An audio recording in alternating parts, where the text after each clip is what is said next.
Hi, I'm here with John Van Treek, and I just wanted to ask you a couple of questions about whether you use the R word, retarded, and what possible implications that might have. So, first of all, do you use the R word? Absolutely not. No. Why? Why not? I think that the R word has become pretty normative, I think, with our vernacular at this school. I think people have used the R word as something synonymous with anything negative, really. I mean, that's so retarded, like, that's so stupid.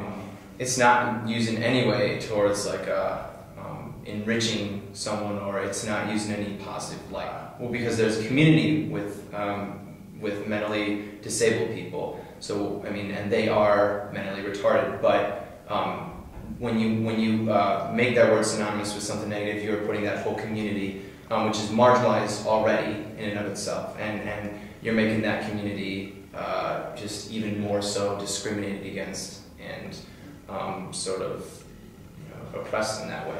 I think that's really unfortunate, and I do not. I'm not a proponent of the R word in any way. Do you know somebody personally with a serious mental disability? And so how has this affected your use of the word in the past and present? I have a sister who has Down syndrome. She's about 21 years old, but I mean cognitively at the level that of like a third grader or so. And to be honest, I mean, I'm sure I've used the word before, but I think in high school was kind of like that phase when I started kind of reflecting on it, and it just didn't really feel right to use that kind of word with someone as close as like my own sibling in the household. And I guess the way I kind of approach it now is if it's people who are close to me that use that word, like I guess I will like tell them privately, like just to kind of stop and think about what the implications might be, definitely. And but, you know, as far as I see it go, if it's some random person that I see in DK's line, and if they're saying it, like, I really feel it's not my place to say it, but all I can do personally is to really, I guess, educate people on what the R word really does mean and how you can use alternative words for that. And it just makes you sound more educated, respectful, and just kind of a better person, I guess. So that's kind of how I feel. Thank you, John. Yeah, no problem. Anytime.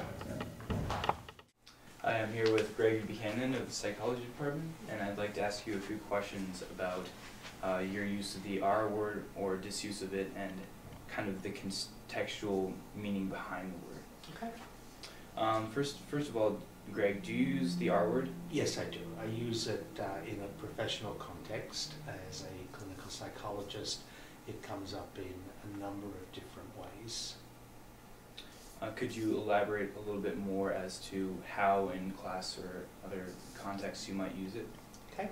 In the class psychological disorders or abnormal psychology, I do talk about mental retardation, and I think the use of the R word is perfectly appropriate when we are describing these individuals. I would never refer to an individual as being a retard or as being retarded, but simply that they have mental retardation. Okay. In your view, what are some possible implications of using the R word? Okay. One of the problems with any word that's used to label a mental disorder or a mental disability is that it can fall into disuse.